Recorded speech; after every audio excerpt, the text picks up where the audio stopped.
Les écosystèmes naturels, dans leur diversité, sont une richesse inestimable pour l'humanité. Le Togo dispose d'une riche variété de paysages, d'écosystèmes et de cultures. Une partie importante de la population du pays est rurale et dépendante des ressources naturelles que ces écosystèmes peuvent offrir. Dans un contexte de dégradation accélérée de la biodiversité ces 2 dernières décennies, le PMFM, mis en œuvre par le PNUD et exécuté par le Bureau des Nations Unies pour les services d'appui au projet, est un mécanisme financier visant à appuyer les communautés et les organisations de la société civile et à faciliter la mise en œuvre d'actions concrètes de conservation des ressources naturelles et de protection de l'environnement.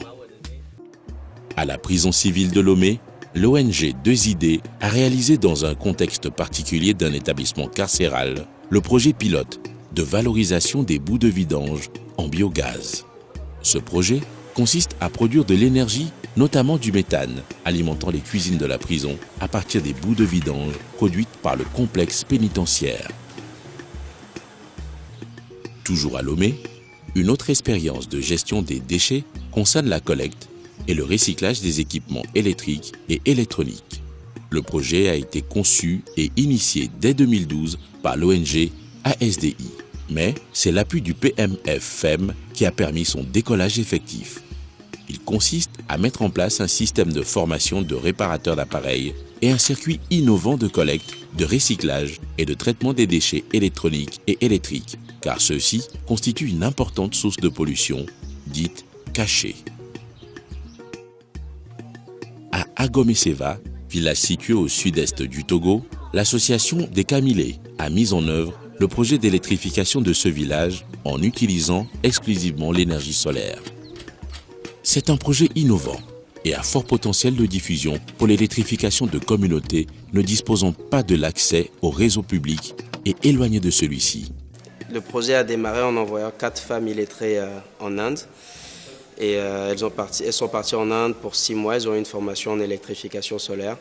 À leur retour, on a commandé des composants solaires. Donc quand les composants sont arrivés à Agomeseva, les 4 femmes ingénieurs ont monté les panneaux solaires sur chaque ménage, enfin sur 153 ménages actuellement. Autre exemple, dans les cantons de Pessaré et Pagouda au nord du Togo, l'ONG Cap EJR est à l'initiative d'un projet de restauration des sols par une approche intégrée et communautaire. Outre le compostage, associé au petit élevage, des techniques intéressantes ont été développées, telles que la régénérescence naturelle assistée, les cordons pierreux et les diguettes anti-érosives. La technique d'installation des diguettes anti-érosives consiste à aménager les terres qui sont vraiment dégradées, situées en pente, pour permettre à ce que l'eau de ruissellement ne puisse pas emporter les détritus, l'eau, les débris végétaux et enfin permettre la sédimentation pour lutter contre l'érosion hydrique. Dans la préfecture de Tone, à l'extrême nord du Togo, l'association Songouman exécute le projet de reboisement intensif et d'agriculture durable. Ce projet multifocal répond à l'urgence posée par les problèmes pesant sur des populations très vulnérables, notamment la coupe excessive des arbres pour le bois de chauffe et les revenus tirés de la carbonisation. L'association Songouman a ainsi créé un jardin botanique de conservation des essences forestières, des plantes à usage thérapeutique, économique ou culturel. La diffusion des acquis du PMFM permet aujourd'hui aux communautés de s'approprier leur développement et de contribuer davantage à la gestion des ressources naturelles et la protection de l'environnement.